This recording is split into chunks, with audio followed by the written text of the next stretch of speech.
नाज़रीन अस्सलाम वालेकुम। सियासत टीवी के खुसूसी प्रोग्राम आमने सामने में आपका खैर मकदम है।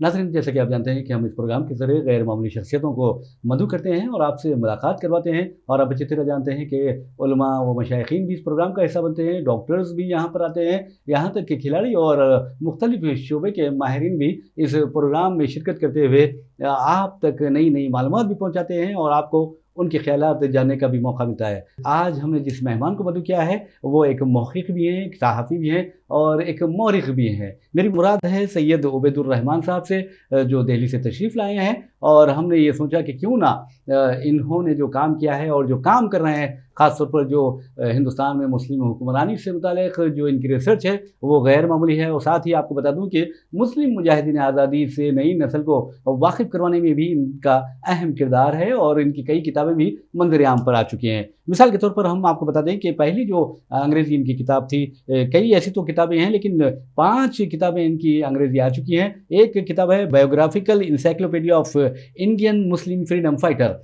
ये इस किताब बहुत मकबूल हुई है। और दूसरी जो किताब है ulama's rule in India's freedom movement, यानी हिंदुस्तान की तहरीक आज़ादी में उलमा का किरदार। इसी तरह अगर आप देखेंगे कि contribution of Indian Muslim in freedom movement, यानी हिंदुस्तानी मुसलमानों का तहरीक आज़ादी में हिस्सा, ये भी इनकी एक अंग्रेज़ी किताब है। और एक इनकी चौथी जो किताब है वो उर्दू में आई है और वो उस किताब का जो नाम है या टाइटल है वो है मुस्लिम मुजाहिदीन आज़ादी और तहरीक आज़ादी में उनकी खिदमात। तो इस तरह की कई किताबें हैं। और आपको ये भी बता दूँ, एक और किताब इनकी बहुत अच्छी किताब है, वो है forgotten Muslim empire of south India. लेकिन ये किताब अब फिल वक्त ज़ेर तबाह है, यानी इशाअत के मरहले में है और इंशाल्लाह बहुत जल्द ये मंज़र आम पर आ जाएगी। और वैसे भी नाज़रीन आपको बता दूँ कि जहाँ तक सैयद उबैदुर रहमान साहब का ताल्लुक़ है, इस पेशे सहाबत से वाबस्ता रहे। फिर उन्होंने ये सोचा कि क्यों ना मैं हिंदुस्तान में मुस्लिम मुजाहिदीन आज़ादी और मुस्लिम जो सल्तनतें थी, इस्लामी सल्तनतें जो थी, मुस्लिम जो हुक्मरान थे, उनके बारे में रिसर्च करते हुए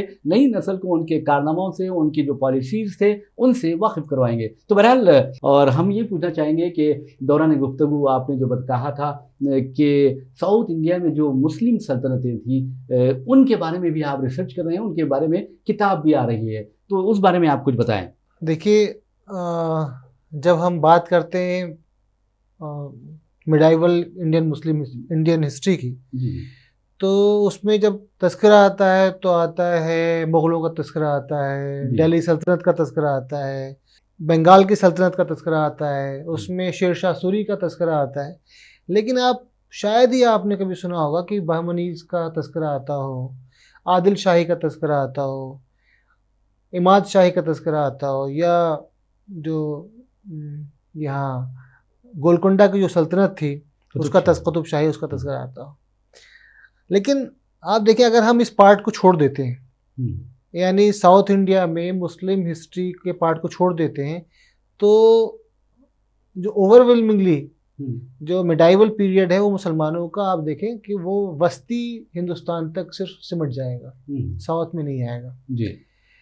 हिंदुस्तान साउथ इंडिया में जो मुस्लिम सल्तनतें थी, जब तुगलक सल्तनत कमज़ोर हुई, मोहम्मद बिन तुगलक ने दौलताबाद से अपनी सल्तनत को दोबारा जब दिल्ली उसने शिफ्ट किया, तो इस शिफ्टिंग फोर्थ एंड बैक जो उस प्रोसेस में जो उनकी सल्तनत कमज़ोर हुई, उसके बाद पूरे एरिया में बगावतें हुई। सबसे पहली जो सल्तनत जो सामने उस वक्त जो बनी वहाँ पर, जो सक्सेसफुल सल्तनत थी, वो मदुराई की मुस्लिम सल्तनत थी। लेकिन वो ज़्यादा पावरफुल नहीं हो सकी क्योंकि वो एक लैंड लॉक थी और उनके पास कोई ज़्यादा वसाइल ज़राया नहीं थे, छोटा सा एरिया था। उसी ज़माने में विजयनगर एक किंगडम के नाम से, इसको एम्पायर भी कहा जाता है, वो भी सामने आई।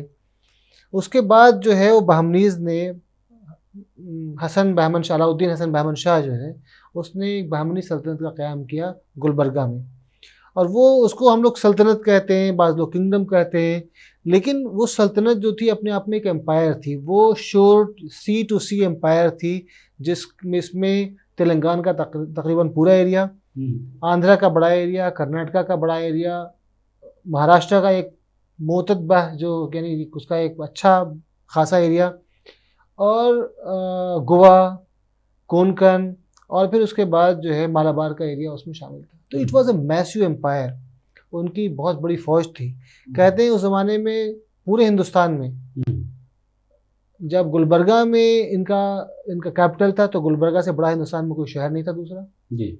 और जब बीदर में इनका जब वो गया, इनका कैपिटल गया, तो कहते हैं कि बीदर जो है वो तकरीबन ऐसा था जैसे तेहरान और इस्फहान जो बड़े बड़े उस ज़माने के शहर थे, बगदाद उनसे मुमासला रखता था। अपने आर्किटेक्चर में भी अपनी रिचर्ड ए मीटन ने साफ साफ लिखा है कि पूरा जो पर्शियनेट कल्चर जो था, जैसा दिल्ली में था वैसा यहाँ था। लेकिन इनके पास इससे क्या हुआ कि अगर ये सल्तनत नहीं बनती, बहमनी सल्तनत नहीं बनती, तो साउथ में शायद मुसलमान जो है वो सिमट जाते। मैं तस्दीक नहीं कहूँगा क्यों सिमट जाते, उसके एक लंबे डिस्कशन का मौजू है, लेकिन वो मुसलमान उसको सिमट जाते या तो यहाँ से जाने पर मजबूर हो जाते। जी।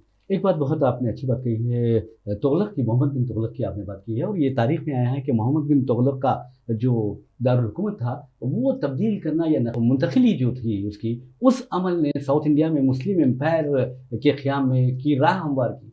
इस बारे में आप क्या कहेंगे?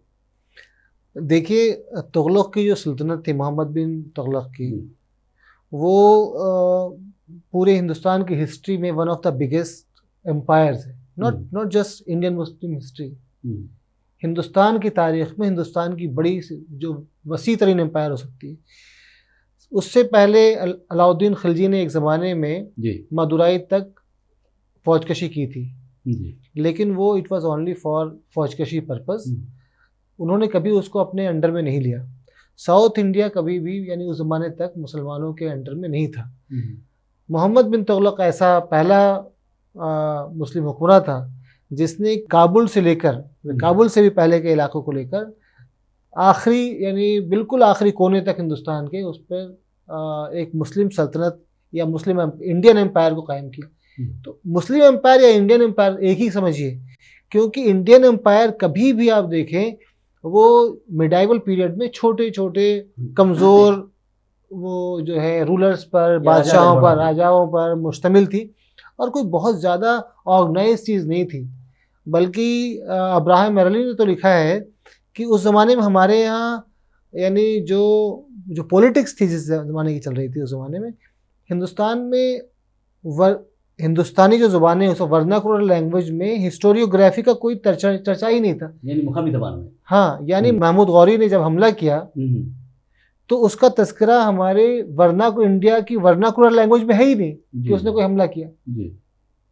तो ये तो आप उसको, जैसे आपने जो कहा, वो एक इम्पॉर्टेंट चीज़ है, लेकिन उनके यहाँ पर कब्ज़ा करने से यानी यहाँ पर दारुल हुकूमत लाने से बहमनी सल्तनत या दूसरी सल्तनतों के इस्टेब्लिश में मदद नहीं मिली। मैं ये कहूँगा कि उनके यहाँ से जाने में मदद मिली। अच्छा। क्योंकि मोहम्मद बिन तुगलक इतना पावरफुल हुक्मरान था, और उसके पास जब उनकी हालत ख़राब हुई तब भी अपनी ज़िंदगी में कोई ऐसा बड़ा जनरल नहीं था जिसको उन्होंने शिकस्त नहीं दी।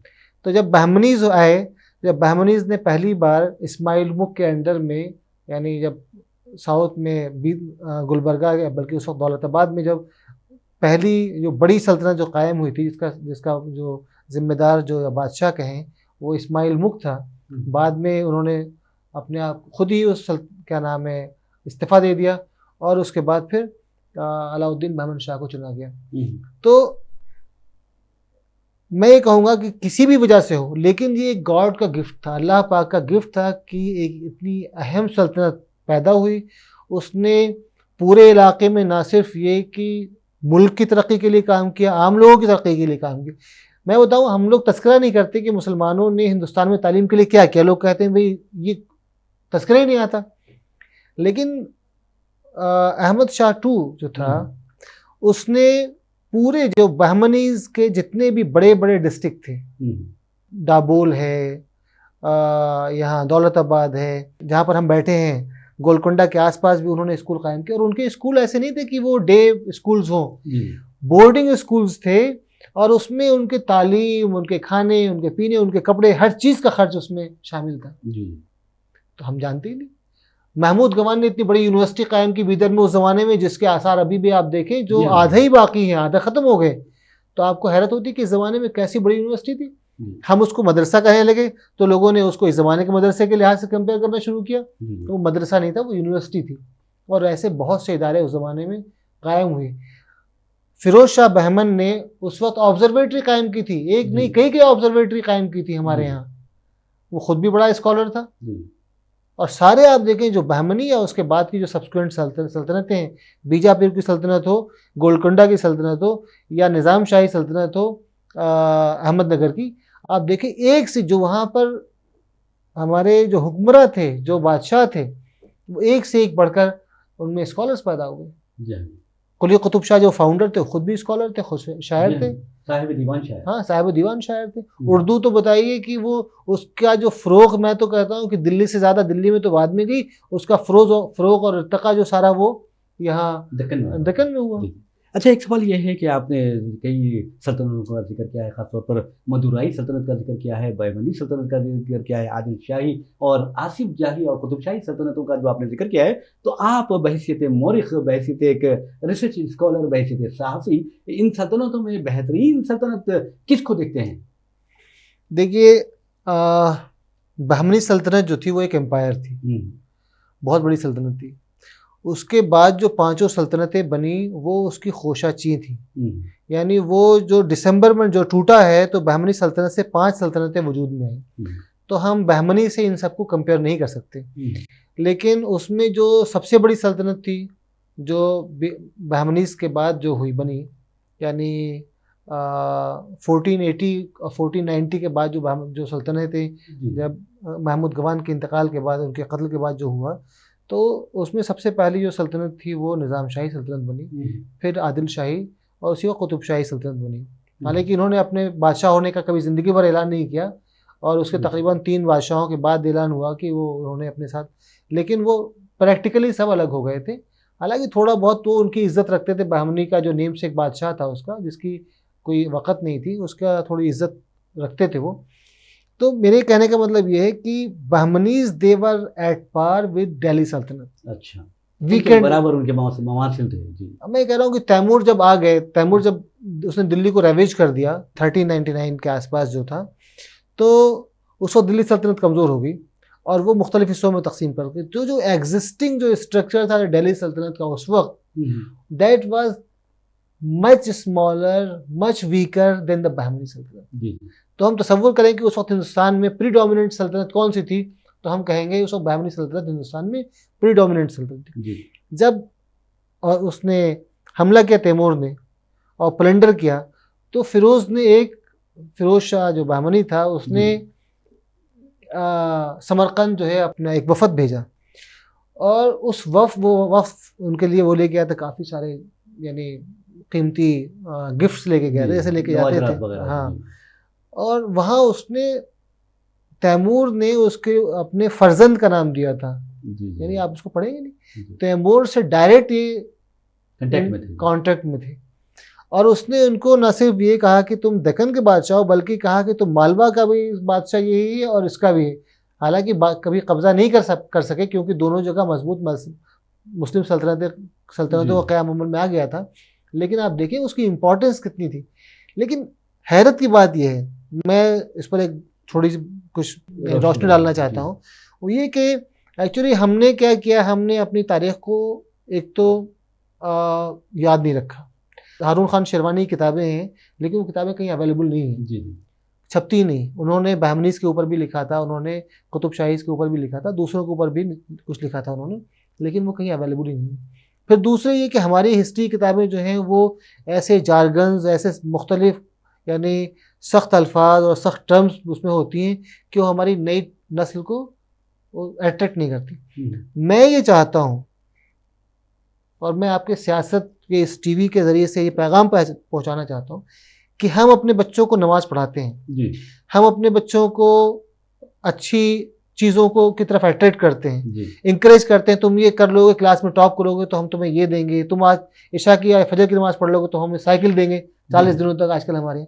क्या हमने ऐसा कोई मैकेनिज्म डिवाइस किया है कि मेरा बच्चा जो है वो हिस्ट्री की इस किताब को पढ़ लेगा तो मैं उसे वो इनाम दूंगा? आप ये सोचिए कि हिंदुस्तान में आप एक बहुत बड़ी अददी जो ताकत है, लेकिन आपकी अपनी हेरिटेज, आपकी अपनी हिस्ट्री आप उसको नहीं जानते, तो क्या होगा? आपका बच्चा जब सामने जाएगा लोग कहेंगे अरे तुमने तो कुछ ना काम नहीं किया। जब उसे अपनी हेरिटेज पता नहीं है तो उसे भी लगेगा यार हमने कुछ नहीं किया।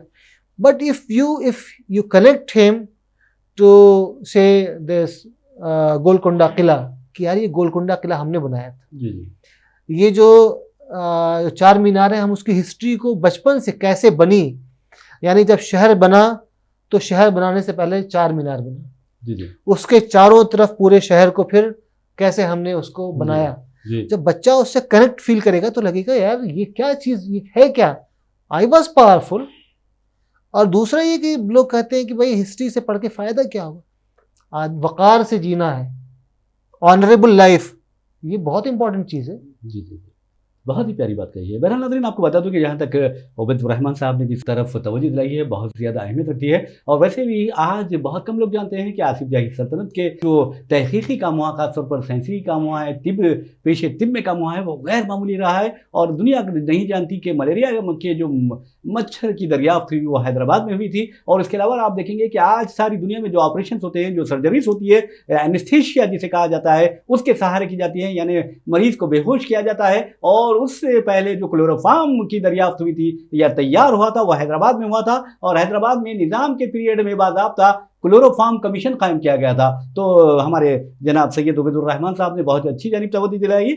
लेकिन उबैदुर्रहमान साहब, एक सवाल ये पैदा होता है कि जहाँ तक आपने तालीम के बारे में कहा है कि तारीख से नई नस्ल का वाकिफ होना ज़रूरी है, बहुत प्यारी बात है, क्योंकि जो नस्ल अपनी तारीख याद नहीं रखती वो फिर अपना डिफेंड नहीं कर सकती, अपना दिफा नहीं कर सकती। तो आप ये बताइए कि अगर हम मुस्लिम सल्तनत हिंदुस्तान में, चाहे वो जनूबी हिंद की हो या शुमाली हिंद की हो, उस तरफ देखते हैं तो ऐसा लगता है कि उन बादशाहों ने कभी दावत दीन की तरफ तवज्जो ही नहीं दी, बल्कि बस इमारतों की तामीर पर ज़्यादा तवज्जो दी।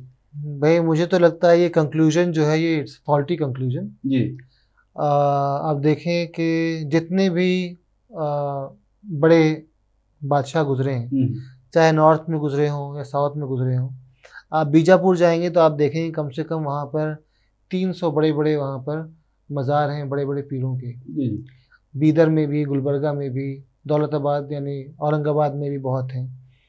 तो वो कैसे आए वो, जब अलाउद्दीन हसन बहमन शाह को जब बादशाह बनाया गया तो उनको किसने मसनद पर बैठाया, एक बहुत मशहूर बुजुर्ग थे, सूफी बुजुर्ग जुनैदी से, उन्होंने वो किया, काम किया। तो डायरेक्टली इन्वॉल्व थे। और ऐसा हम सोचें कि यार उनका दीन से ताल्लुक़ नहीं था, जैसे मैंने अभी फ़िरोज़ शाह का तज़किरा किया, बहुत मशहूर बादशाह था, एक बहुत ज़बरदस्त आलिम था, स्कॉलर था वो, बल्कि वो क्या नाम है, माहिर फ़ल्कियात था। और उसने बहुत ज़बरदस्त उसमें यानी कई सारी उसने यहाँ पर जो ऑब्जर्वेटरी कायम की थी। तो उसको इतना ख्याल था कि जब किसी चीज़ के बारे में इश्तिबाह होता था तो उलमा से पूछता था। तो मैं ये कह रहा हूँ कि हिंदुस्तान में जो मुसलमानों की तादाद, एक बड़ा मुल्क था उस वक्त हिंदुस्तान मुसलमान, और ऐसा नहीं था कि हिंदुस्तान जो है सिविलाइजेशनल कमज़ोर हो, हमारा हिंदुस्तान हमेशा सिविलाइजेशनल बहुत ही पावरफुल रहा है। तो उसके बावजूद भी आप देखें हिंदुस्तान में तकरीबन 1/3 यानी पूरा जो अनडिवाइडेड हिंदुस्तान था उसकी 1/3 पॉपुलेशन मुसलमान थी। It's a huge achievement. और हिंदुस्तान में चूंकि हमारे यहाँ देखें कास्ट सिस्टम ऐसा मौजूद था कि कास्ट सिस्टम की वजह से जो देखिए इसका दो चीज़ों का हम वो कर सकते हैं, इसमें हम कंक्लूड कर सकते हैं। एक तो ये कि इससे ये साबित होता है कि मुसलमानों ने ज़बरदस्ती धर्मांतरण नहीं करवाया। ये बहुत अच्छी बात है, अच्छा पॉइंट आपने उठाया जी। इससे मतलब ये है अगर हिंदुस्तान में मुसलमानों ने ज़बरदस्ती धर्मांतरण करवाया होता, कन्वर्जन कराया होता, तो यहाँ पर सारे मुसलमान होते। जी जी। दूसरी बात जो मैं कहना चाहता हूँ, और वो हिस्टोरिकली बहुत करेक्ट है, कि हिंदुस्तान में आप देखें हिंदुस्तान कास्ट सिस्टम पर डिपेंड है। तो हर जगह जो है वो कास्ट सिस्टम में बटे हुए हैं लोग, और पूरी सोसाइटी उसी पर बिल्ट होती है हिंदू सोसाइटी। उसमें इतनी बड़ी तादाद जो है मुसलमान हो जाए वो मुआजिज़ा है, मुआजिज़ा है वो। तो अल्लाह का शुक्र अदा करें, और फिर अभी और ये शुक्र अदा करें कि हमारे पास मौका है कि हम दावत को मज़ीद और काम कर सकते हैं। जी बिल्कुल सही है। बहरहाल एक सवाल ये भी पैदा होता है कि जहाँ तक मौजूदा हालात में अगर आप देखेंगे कि अक्सर ये कहा जाता है कि मुसलमानों ने तहरीक आज़ादी में ज़्यादा किरदार अदा नहीं किया, ख़ासतौर पर जो फ़िरक़ापरस्त ताकतें हैं वो इस तरह की बातें करती है, जबकि जो हकीकी सेकुलर लोग हैं वो अच्छी तरह जानते हैं कि मुसलमानों की एक्स्ट्राऑर्डिनरी कुर्बानियाँ रही, गैर मामूली कुर्बानियाँ हिंदुस्तान को आज़ाद कराने में रही है। तो आपने भी एक किताब लिखी है यानी मुजाहिदीन आज़ादी पर, मुस्लिम मुजाहिदीन आज़ादी की सवाने हयात पर, उनकी ज़िंदगी के हालात पर। तो आप क्या समझते हैं कि इस नज़रिए को गलत साबित करने के लिए क्या ऐसे लिटरेचर की तक़सीम की ज़रूरत नहीं है आज? देखिए, एक तो ये कि सिर्फ दूसरे नहीं समझते हैं, हम में से अक्सरियत ऐसे ही समझती है कि हमारा कोई रोल नहीं था। आपको मैं बता दूं, कांग्रेस पार्टी जो है इंडिया की फॉरमोस्ट फ्रीडम मूवमेंट की नेशनलिस्ट पार्टी थी, उसके 9 मुसलमान सदर गुजरे। हम लोग समझते हैं कि सिर्फ मौलाना अबुल कलाम आज़ाद सदर गुजरे थे। मौलाना अबुल कलाम आज़ाद जो थे यंगेस्ट सदर ज़रूर थे, but he was not the first, he was not the only person. 9 और उनके अलावा 8 और लोग थे।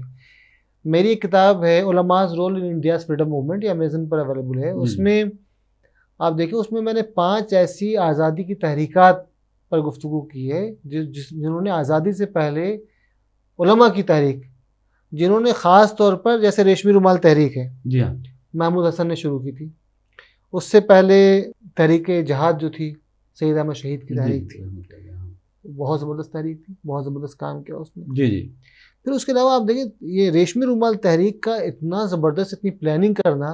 फिर ये देखें कि पहला हिंदुस्तान का पहला जो अबूरी प्राइम मिनिस्टर था, वो कौन था? हम में से अक्सर लोग नहीं जानते होंगे।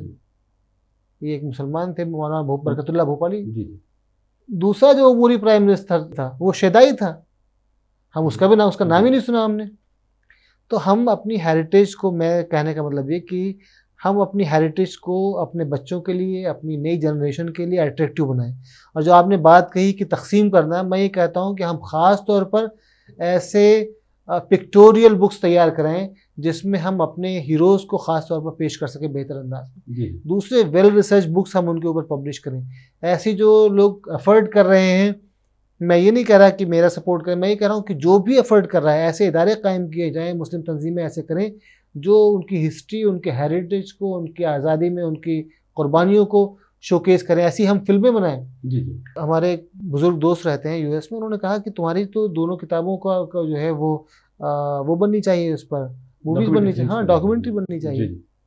तो मेरी किताब पर नहीं, यहाँ पर बहुत सारी किताबें अवेलेबल हैं। एक तो biographical encyclopedia of Indian Muslim freedom fighters जो है, वो, उसमें हमने कोशिश ये की है कि हम जो बड़े, जो हमारे लीडर्स थे, उनकी आज़ादी पर, उनके कंट्रीब्यूशंस पर ऐसे डिटेल अंदाज में वो रोशनी डाली जाए कि फिर उसके बाद आपको किसी दूसरे लिटरेचर की ज़रूरत ना हो। और दूसरे ये कि हर चीज़ को सोर्सेस, एट्रीब्यूट्स हो यहाँ पर, कि आपने कहाँ से आपने उसको लिया है, रेफरेंसेस को हमने उसमें ख़ास पर ध्यान रखा है। उसमें तकरीबन 400 रेफरेंस हैं। और मेरी जो नई किताब आ रही है वो forgotten Muslim empires of south India, उसमें 1600 रेफरेंसेस हैं। यानी इतनी गैर मामूली आपने तहकीक की है, गहरी तहकीक है। तो बहरहाल नेक तमन्नाएं, नेक ख्वाहिशात हमारी आपके साथ है, और हम यही दुआ करते हैं कि आपके ज़ोर कलम से इस तरह की किताबें निकलती जाएं, और जो हमारी नई नस्ल है वो अपने हीरोज़ से वाकिफ़ हो, और उन्हें पता चले कि हिंदुस्तान को मुसलमानों ने क्या दिया, और हिंदुस्तान को सजाने संवारने में मुसलमानों का क्या किरदार रहा। और वैसे भी नाज़रीन, इसी के साथ हम अपना प्रोग्राम आमने सामने अपने इख्तिताम को पहुँचाते हैं। मुझे मोहम्मद रियाज़ अहमद को इजाज़त दीजिए। इंशाअल्लाह फिर मुलाकात होगी, फिर बात होगी। तब तक के लिए अल्लाह हाफ़िज़। आपका भी बहुत बहुत शुक्रिया।